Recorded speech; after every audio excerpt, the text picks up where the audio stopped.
You opened the document, stared at it for maybe 4 seconds, and then you opened a new tab. Not to watch something, not to scroll. You opened it to build a system to manage the thing you hadn't started yet. 3 hours later, the folders are named, the Notion board is built, the color codes are assigned, the planner is beautiful. The work hasn't started. Not a single word, not a single unit, zero.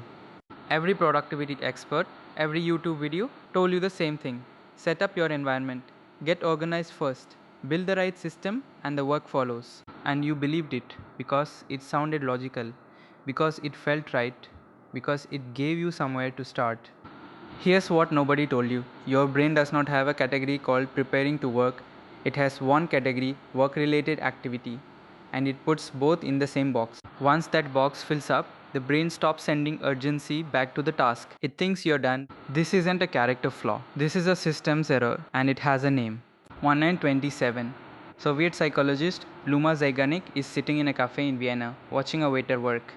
She notices something strange. He can recall every single detail of every unpaid table. The moment a table paid, that information was erased completely, like it never existed. This is the Zeigarnik effect. Unfinished tasks don't quietly wait in the background. They stay active in your working memory, creating pressure, generating urgency, demanding resolution. Your brain cannot let an open loop rest. That tension is biological, it exists to drive you back to the task. Now, here is exactly where it turns on you. In 2011, Baumeister and Masicampo at Florida State ran the study that explains everything you've ever done instead of working. When participants made a specific plan for an unfinished goal, even a rough one, the mental loop closed. Cognitive intrusion dropped, the urgency dissolved, not because the task was done, because the plan existed. The plan itself closed the loop, not the work, the plan. So, the moment you opened Notion and started building that dashboard, your brain registered it as forward motion, not symbolic, neurological. The loop began closing. The pressure valve on your motivation released. And now the brain has a logical question. Why go back? The system is ready. The loop said it's handled. Why push? But it doesn't stop there. Because while you were building it, while you were choosing colors, naming folders, picking fonts, arranging templates, your brain was burning cognitive fuel, and this fuel doesn't regenerate by willpower. Baumeister's 1998 ego depletion research is clear. Executive function, the part that starts things, resists distraction, makes hard decisions, it runs on a limited daily supply. When it's gone, it's gone. Now here's the third layer. Sirois and Pychyl, 2013, established something that reframes the entire conversation. Procrastination is not a time management failure, it is emotion regulation.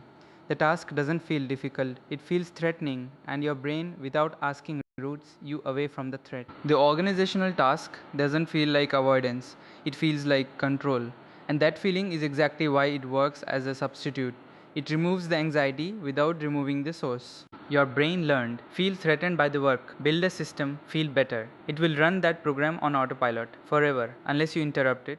This is the complexity trap, and most people will spend years running the same program calling it productivity. So, what's the fix? Stop planning, throw out your systems, never organize again? No, that's not what the science says, and it's not what we are saying. The system isn't the problem. The sequence is. You've been placing the system before the output, and your brain has been treating that order as a biological permission to stop. Here's the brutal truth, the one that makes the whole trap collapse. Your brain does not need a perfect environment to work, it needs proof that work is happening. Output, real output, 1 unit of the actual deliverable, that's it. One paragraph, one slide, one email sent, one real thing that did not exist before you sat down and now does.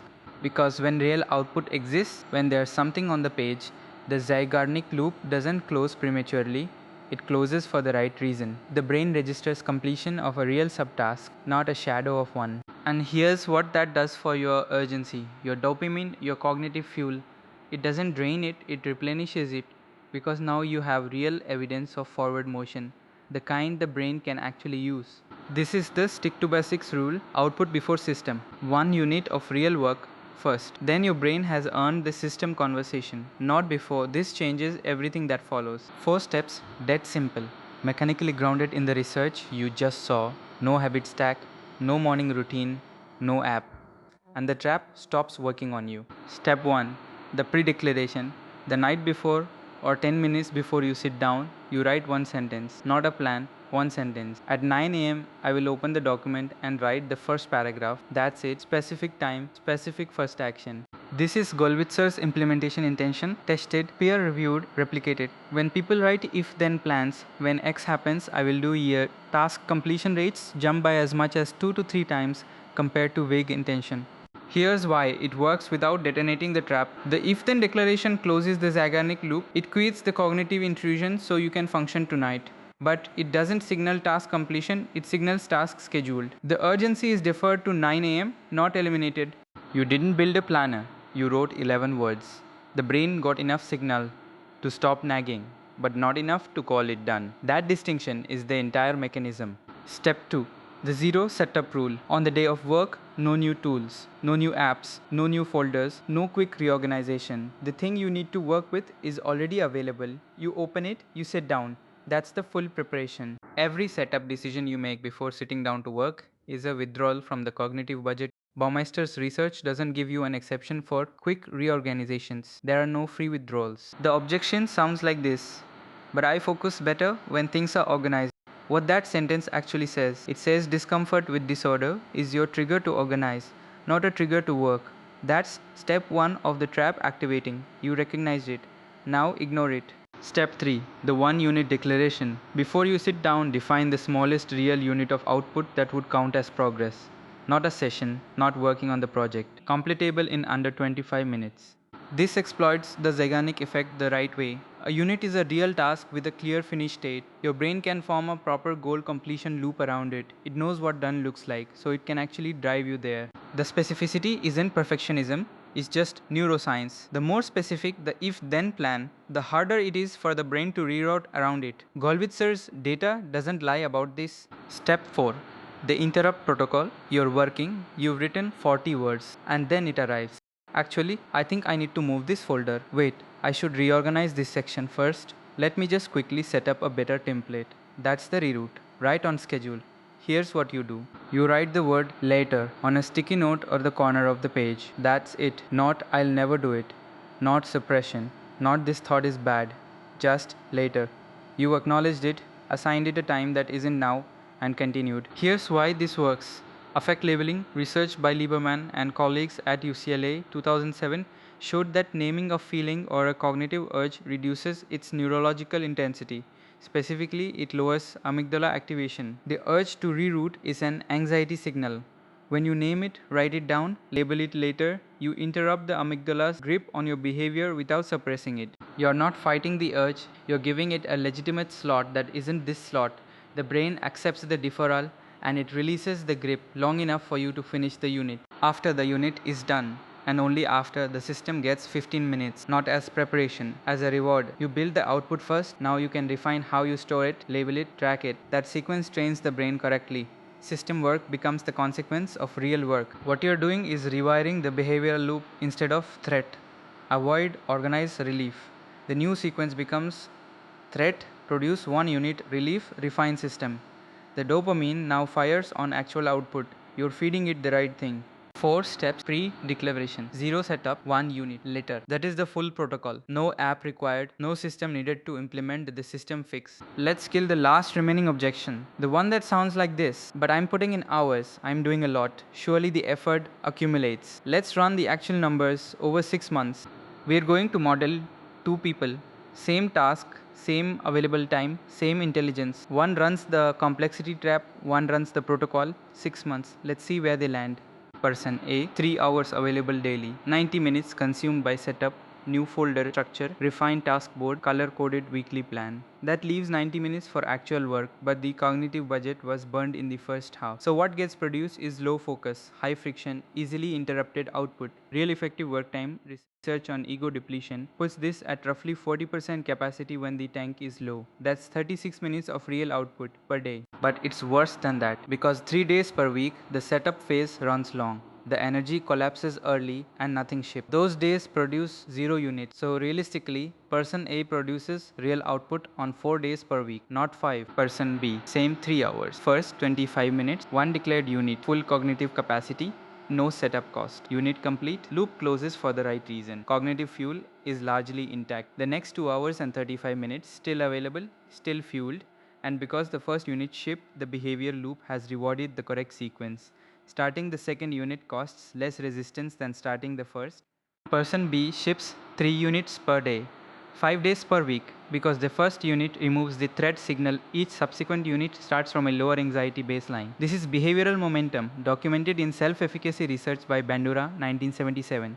Completing a task raises your belief that you can complete the next one. It's compounding, but only if the first unit is real. Now we run it out 26 weeks, 6 months. Person A, 144 minutes of real output per week, multiplied by 26 weeks, that is 3,744 minutes of effective work over 6 months. Call it 62 hours of real output from someone who sat at their desk for 3 hours a day, 5 days a week. That's 390 hours logged. 62 hours of real work produced. The rest was the trap. Person B, 15 units per week, each unit 25 minutes, that is 375 minutes per week. Multiplied by 26 weeks, 9,750 minutes. 162 hours of real full capacity output from 3 hours a day. Same desk, same brain, same 6 months. 62 hours versus 162 hours from the same person, same time, same daily hours sitting at the desk. The only variable, the sequence, output first or system first. That's a 2.6 times multiplier from removing one behavioral error from the start of every session. And this assumes person A's output quality is equal. It isn't. Low fuel cognition produces lower quality first drafts, which require more revision, which means the 62 hours compounds at a deficit. The real gap is wider than the math shows. Now add the compounding behavioral effect. Each completed unit in person B's loop lowers the anxiety threshold for the next session. By month 3, starting is no longer a battle. The behavioral pathway is grooved. Bandura calls this mastery experience the most powerful source of self-efficacy available. Person A's system, meanwhile, has grown. New apps have been added. The planner has been redesigned twice. The folder structure has been restructured. The trap doesn't stay the same size, it grows. Because each failed session adds new anxiety, which demands a bigger system, which demands more setup time, which leaves less fuel, which produces less output, which adds more anxiety. The math isn't motivational, it's structural. The complexity trap doesn't just steal your time, it compounds the theft. Every week you run the wrong sequence, you are training your brain to need a bigger system next time. The protocol doesn't just produce more, it dismantles the mechanism that was producing less. That's not a productivity hack, that's a systems repair. You don't have a productivity problem. You have a sequence problem. The system was never the issue. The system was the escape from the issue. And the issue has always been the same. The work is sitting there, waiting. It was waiting 3 hours ago when you were choosing between coral and crimson for the label on the folder. The document doesn't care about your system. The deliverable only recognizes one thing. Did output exist that didn't exist before you sat down? That's the only question your work will ever ask you. One sentence, written tonight, a specific time, a specific first action. Tomorrow, you open the thing directly. No new tabs, no new system. One unit declared, you write the word letter when the reroute arrives, and then after the unit ships, 15 minutes. Earn the system, don't borrow against it. Output before system, always. Stick to basics.